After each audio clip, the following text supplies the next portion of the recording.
বঙ্গভিটার গল্পের বন্ধুরা, এটা হচ্ছে স্যার যদুনাথ রায়ের বাড়ি, জমিদার যদুনাথ রায়ের বাড়ি। একটা দুঃখজনক ঘটনা শুনলাম 1965 সালের কথা। পাক ভারত যুদ্ধ চলছে তখন তো এটা পূর্ব পাকিস্তান।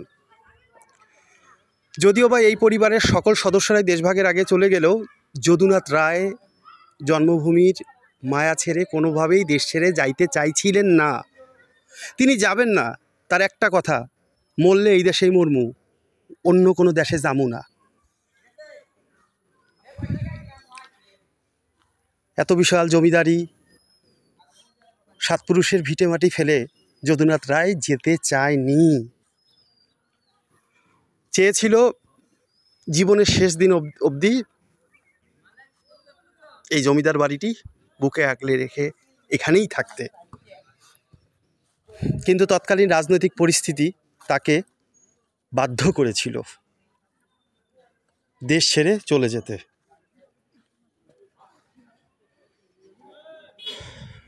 ওনাদের স্টিমারের ব্যবসা ছিল, পাশেই তো পদ্মা নদী।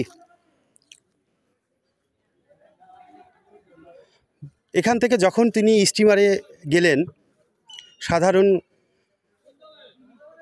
প্রজারা বারবার বলছিল, বাবু আমাগরে সাইরা যায়েন না, বাবু আমাগরে সাইরা যায়েন না। কিন্তু তৎকালীন শাসক গোষ্ঠী তাকে বাধ্য করেছিল। তাকে বলা হয়েছিল, তুমি থাকতে পারবে না এখানে, চলে যাও, দেশ ছেড়ে চলে যেতেই হবে তোমাকে।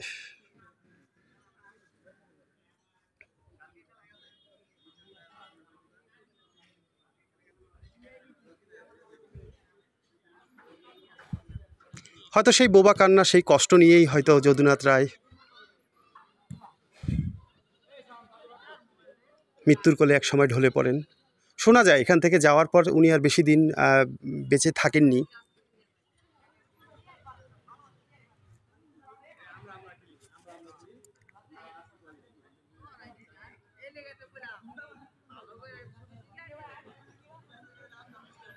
আসলে কে চাইবে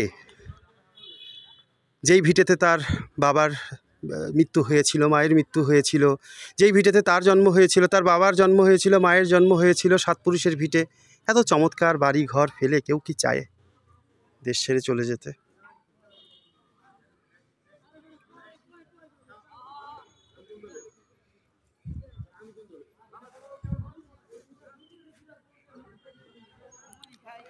আসলে আপনারা আবারও বলতে হয়, বঙ্গভিটায় যারা লেখেন যে পূর্ববঙ্গে আমাদের এটা ছিল ওটা ছিল, আজকের বাংলাদেশের কথাই বলছি, সত্যিই ছিল। আপনারা নিজের চোখে এসব না দেখে কখনোই, না দেখলে বিশ্বাস করতে পারবেন না। বঙ্গভিটা এখন থেকে চেষ্টা করবে সেগুলো আপনাদের সামনে তুলে ধরার জন্য।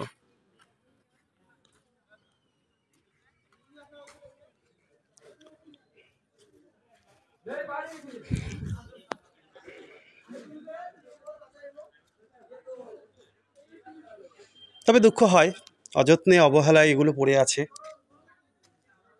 দেখেন কি বিশ্রী অবস্থা। তবে এগুলো সংরক্ষণ করা গেলে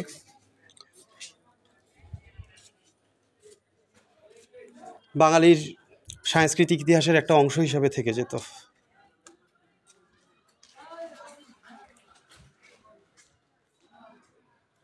বটপাকুড়ের শেকড় বাকড় কুড়ে কুড়ে খাচ্ছে, অথচ কত আভিজাত্য ছিল এগুলো ঘরে, দেয়ালে। সিলিংগুলো দেখুন, মন ভরে যাবে।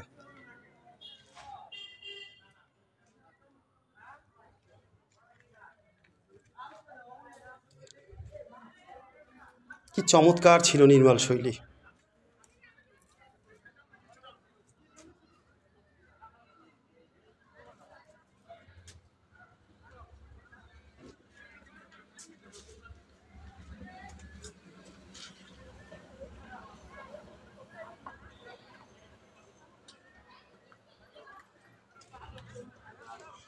এখানে এলে একটা কথাই মনে পড়বে, ইতিহাস কথা বলে, ইতিহাস ফিসফিসিয়ে বহু কথাই বলে।